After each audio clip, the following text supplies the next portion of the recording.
Neviem takto na Tak skús zatlačiť. Peťo, ty povedz niečo Mišovi. Dneska sme to nedali. Ale zajtra? Zajtra sa ti prihovoríme znova už. Áno. Chceli sme pokoriť miestnu. Martin, povedz Mišovi niečo. Ja som tam zakysol na hrebení, na prdeli som tam sedel a žral som čokoládu, než došli za mnou. Iha. A koľko tam čaká hodinu?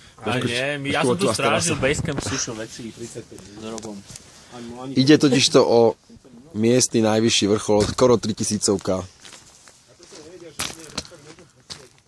Gran Sasso, Corne Grande.